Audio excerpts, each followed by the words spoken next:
We're back again. Hi guys, welcome to my YouTube channel. I am Unglaza, and today I am starting a new series called 12 Days of Navigating Christian Singleness During the Holiday Season. So this basically means every single day leading up to Christmas, I'm gonna upload one video about the lessons that I've learned, my own experiences, just navigating Christian singleness and what God has taught me in this area of my life. Just before we get into it, because today is day one and we're going to get into talking about crushes and having godly crushes and just the precautions on that. Before I get into it, I just want to talk about why I started this series. So for me, I've been single for 3 years now. And even before then, like, I have never really been in many relationships. I've only had like one proper relationship in my life.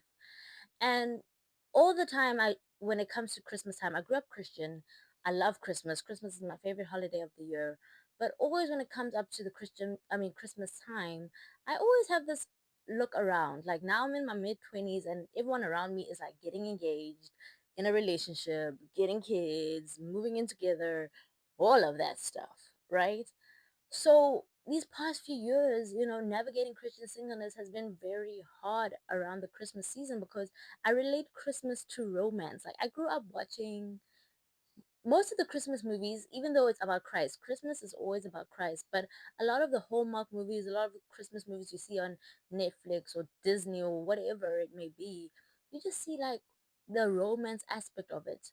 So now, growing up in my mid 20s or in my 20s as a young adult, I started like associating Christmas with wanting to be in a couple. I yearn for it. I want for it.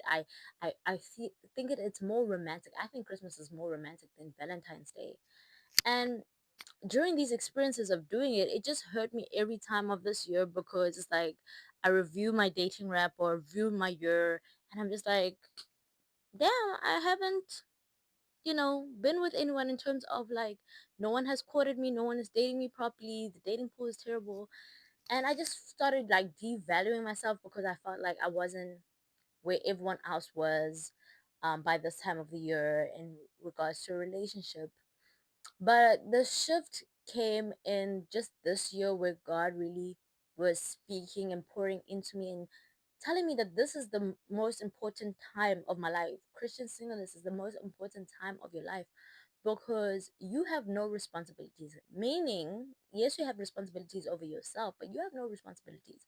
You have no one depending on you like a mother. You don't have a spouse that you need to cater to every single day.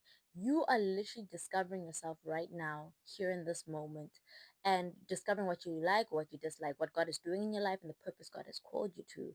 So, God really poured into me this year and made me start enjoying my Christian singleness. Like, before, I was like, yeah, I'm single, but I was like, no, but I'm yearning for someone. But now it's just like, I am actually so happy I'm single because that means God is still growing who He is calling me to be. I have more things I need to achieve by myself. I am not held down or tied down. And in God's right timing, then He will bring someone.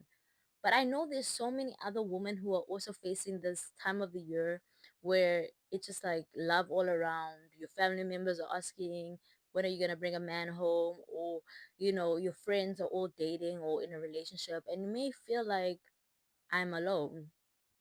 But I just wanted to bring the series to just make sure that you know that you're not alone. And if you're a Christian, I want to equip you, and maybe I can also learn from you through the comments of how you have navigated Christian singleness during the holiday season. So we're doing this together, and we're starting with day one, which is right now, right here, about crushes. Let me start by saying this, guys. I am a girl who likes to crush, okay? And as a Christian woman, as a woman of God, crushing is very different from when you're just living in the world. Being a Christian woman and crushing is like you're no longer crushing over just normal men of God. Yeah, you look at, not really crushing over just a man. Like, you look at a man and he's fine, but the first thing that comes to your head is now is like, is he a man of God? If he's not, yuck. Okay, and I just move on. But then when you go to a church, or when you see on social media, or when you go to a new church and you see a man of God, there's just something that it does to you when you just see a man of God praying, a man of God serving in church, a man of God talking about the word of God on social media, where you see just see him well kept together, and something about it just makes me crush. So every time, like these past few years, I've been having these crushes at church or at wherever I am, because I live in the United States right now. So sometimes when I first arrived, I had to navigate finding new churches, and when you see some of these men, you're just like, wow, that's my husband. Literally, I'm like, oh, he's just like me. That's my husband. So I had the habit of looking at a man, and because he loved God, I started crushing on him. And let me tell you, the person never conversated with me, never courted me, never dated me. But every Sunday when I saw him or saw the guy, I'm like, I'm calling him my husband. And here's the truth: most of these men that you're crushing on are never meant to be your husband. That is the hard truth God told me this year, is that most of the guys that you're crushing on, okay, that is not your husband. And what led from these crushes, in the moment it seemed like, oh, it was innocent. I'm just like, wow, admiring a man of God. But then I started thinking about him. Now started thinking that he's my husband, and now I'm starting to have dreams about him, or now I'm starting to want him. And it led me to start getting fantasies. Now that is where things get bad. If you are navigating Christian singleness and you're having crushes, fantasies are where danger comes in. Fantasies lead to lust in your mind because you think it's innocent, because you're not actually acting on it. You're not, you're not, you know, doing the actions of the things that you're thinking, but that is the problem. It literally says in 2 Corinthians 10 verse 5, take captive of every thought and make it obedient to the word of God. So if your fantasies are leading you to have these ungodly desires, or just desires for a man that is not yours, that is not ordained for God. And this past year, I had a conviction of this, because prior to this year, even though I was, I'm waiting until marriage and I'm not sleeping with anyone and I'm abstinent, even though I wasn't acting on it, this year, bad. Bad, bad, bad. Here in the mind and the thoughts, I was thinking that this man is my God, like this man is my man, and oh, we're gonna have beautiful babies together. Oh, I wonder how our wedding's gonna be. And God really convicted me for a long time. He's like, God, I'm not doing anything, but I'm just thinking. But God really had to check me. He really had to check me. And He made me realize that fantasizing and dwelling on someone that is not for you may seem harmless, but it is actually affecting your emotions and affecting how you show up. And these emotions will lead to certain actions, and these actions will pull your heart away from God and more towards this person. So now you're not going into church not even thinking about God. You're not going to church like, oh, I'm gonna see that guy again. And then when you see him at church, now you're not even focusing on what praise and worship, but you're watching him praise and worship, and just like, wow.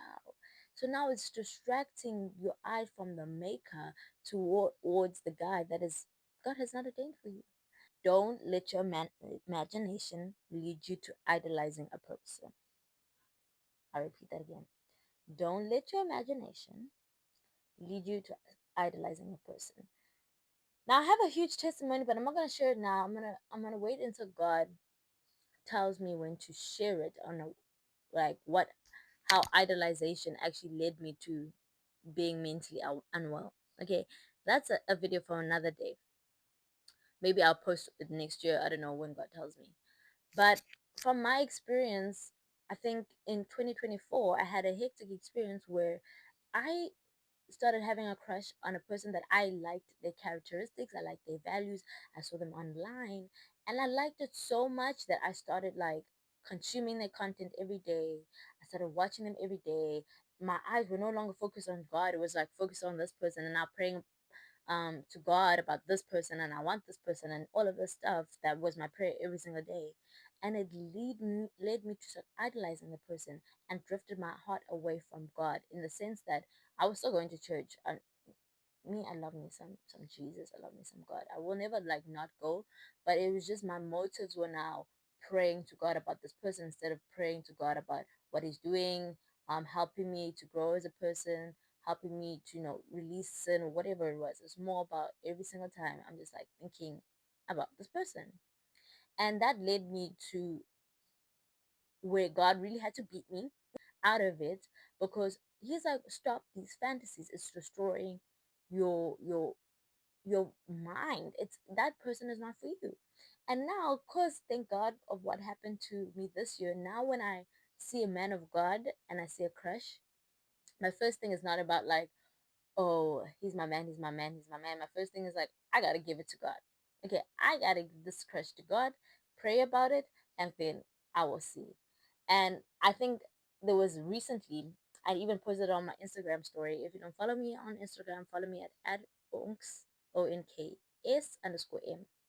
So there was this other guy who lives in a different country from me, but he was a man of God. So he was a man of God, and he's preaching, and he's a Christian content creator, and he's doing so well. And I'm just like, wow, I really admire this person. So it just started out with me just admiring his content, just admiring his content, following him, subscribing to his content, actually growing from it. Because I feel like the great thing about these Christian content creators is that you can also know that you're not going alone in certain things, and just hearing from other people that are going through similar things from you, and their wisdom that God gives them, because it's God given wisdom. I'm like, wow, I really enjoy like listen listening to this person's messages and reels and TikTok. But then slowly it started to creep into me having feelings for this person, that I would get excited. And I had to remind myself of the previous damage that God had got me out of what I did before, that I had to realize that no, let me bring this to God. And I had to ask God, hey, God, there's this guy, and I keep watching his stuff. But I want to know, is he mine or not? And then he had to give me the facts of like, no, baby, that's not your man. And I had to act accordingly by releasing those feelings to him, and releasing the feelings to God and letting it go. When you feel a crush forming, I want you to stop it early. You actually just love the God in them. You don't love that person. Meaning that this guy has never even said hi to you. He's never even tried it. Like, you could greet the person at church and be friendly, but if this person has never courted you, if this person has never said hi to you, has never asked you on a date, why are you still crashing on that person? It says, he who finds a wife finds a good thing. So he needs to be chasing you. And if he's not chasing you, that's already another sign like that man is not for you. And I don't want you to feel like it's a rejection thing, or your worth or value is based on your relationship status, because you are so more than that. And I think it's even better, as Paul says in First Corinthians, it's better to be single than to be married, because you can devote yourself to the Lord in the season.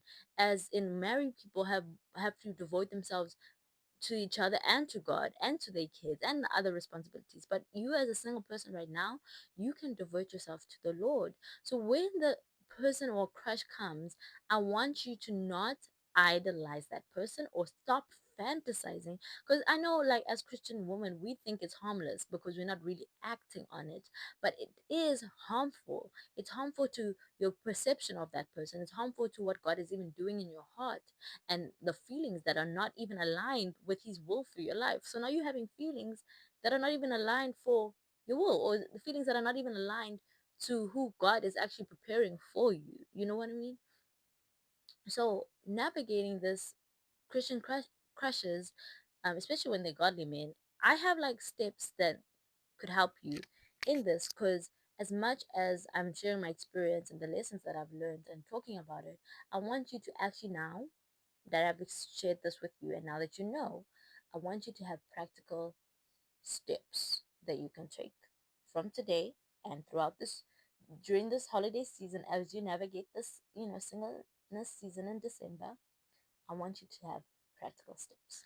So I have the notes on um, the steps that I wrote down. I'm just gonna reflect on it, and if you see me looking down, I'm looking at the notes I have, and then I'm looking back at you. But how to navigate Christian singleness during the holiday season the right way in terms of crushes is number one, bring it to God. Immediately, every person you like, every person you're talking to, every person you're going on a date with, every man that you interact with that you're attracted to, bring it to God, because you do not want to open the door to um, developing feelings or temptations or lust or fantasies that are not aligned with His will. So this season, I really want you to make it a habit. If a man shows up in your life right now, or is has shown up in your life right now, make it a habit to bring it to God and pray and say, "Hey God, ask that question: Is this man for me? Or if he's not, remove him." We always pray like that. That's important. So I don't want you to sit with it in the sense of like when a guy is interacting with you or you have a crush on a guy. I don't want you to sit with it and let it lead you to fantasizing about him before God has already given you the answer of like, this is a guy for you. So bring it to God. Number two is pray over them. Now, not pray for them, pray over them. Meaning that every person that you interact with, or any person that you interact with in life, we are called to be disciples of men in the sense that we need to pray over people, whether they're Christian or not. Pray over them. If they come into your life, you don't know what they're going through, you don't know what God has called them to, you don't know anything of yet, but just pray over them so that God can just they could even have a relationship with God. Because I believe that everyone that we have a responsibility as Christians, as women of God, to pray over people who are lost or pray over people in general. Just pray over them and not pray over them like, God, please make this man for me, or like, God, please, can he be the one, please? No, not like that. Pray over his purpose, pray over his life, pray over his family, pray over his future, pray over his mind, pray over that, because people just genuinely need prayer. So in navigating someone you have a crush with, or you like, or you went on a date with, pray over them in general, just blessings on them. Same thing that I had to do. Like I told about recently, there was a guy that I was saying he's a content creator, and I started developing feelings for him after bringing it to God. Number one, which bringing to God, and God saying no, he isn't the one for me. I had to then pray over him, not pray like be mad and like, oh God, he's not for me, I'm mad. Like, why didn't you make him for me? Like, I'm mad. Instead of doing that, I just decided, you know what? I'm gonna pray over him, and I'm gonna pray over his wife, and I'm gonna pray over his wife, because I don't want to see him not succeed. Like, I have to have the love of Christ. Like, I want to see him succeed. Clearly he has good qualities that is gonna bless his future wife. So I just decided, okay, I'm gonna pray over him, pray over his ministry that he's doing, pray over his life, pray over his family, and then I prayed over his future wife and released it to God. Oh, number three.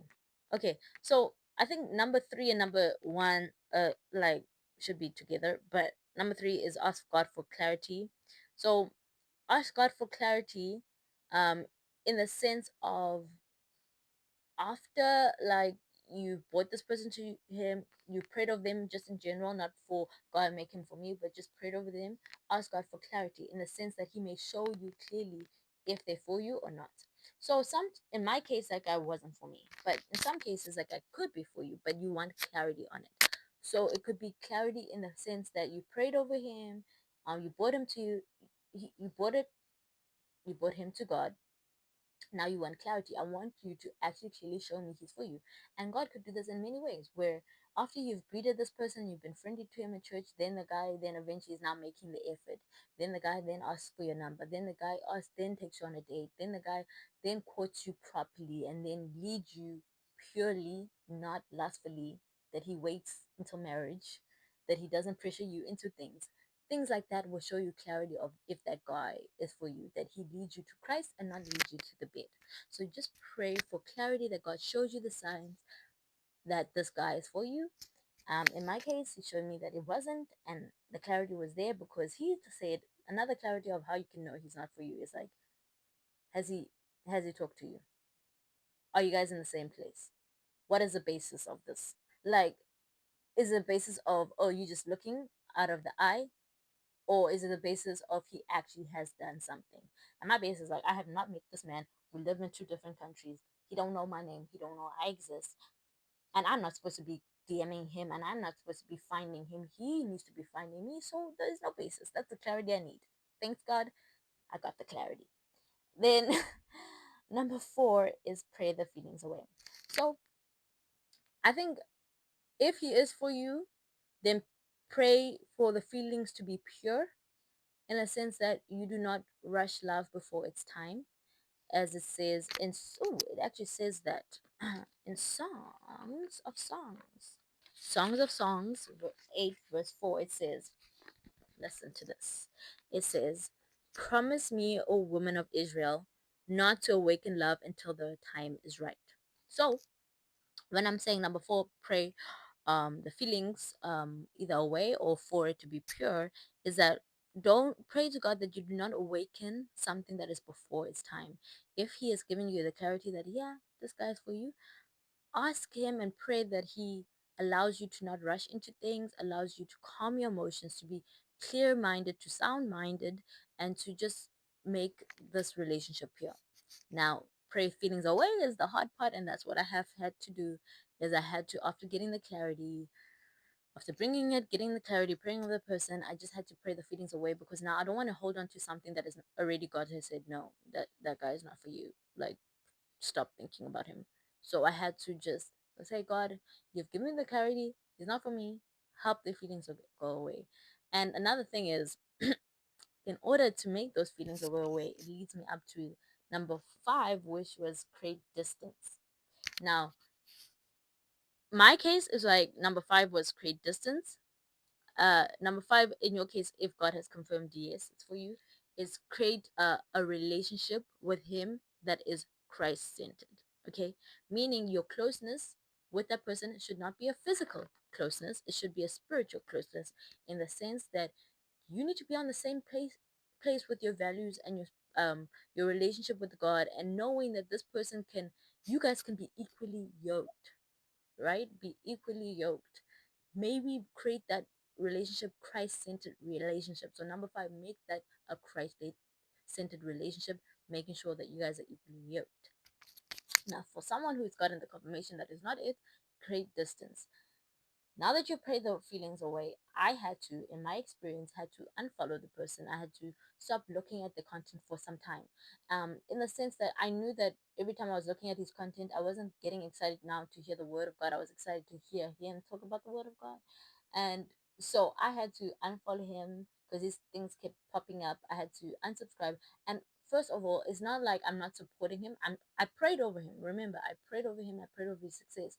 But for me, constantly seeing that person on my For You page was not going to help those feelings go away, was going to continue with the whole being lustful and stuff like that. So now, just create some distance, even if that distance is blocking the person, even if the distance is stop messaging that person, or even if that distance is just greeting that person and not engaging in a conversation after church. You can just greet that man, and God has already confirmed he's not your man, but be friendly and then keep it moving. Create distance, create a Christ-centered relationship. So yeah, so in closing, that's day one of navigating Christian singleness, how to navigate crushes the Christian way, the godly way.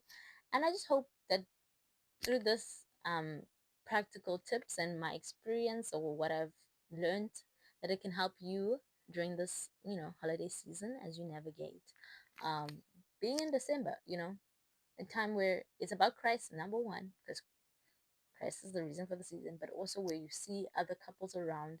Just know that your value is not based on your relationship status. Is always based on the God that lives in you. So that's it. I hope that you can stay tuned and you can subscribe if you wanna, hear day two, which is tomorrow. And I'll see you there. So stay tuned.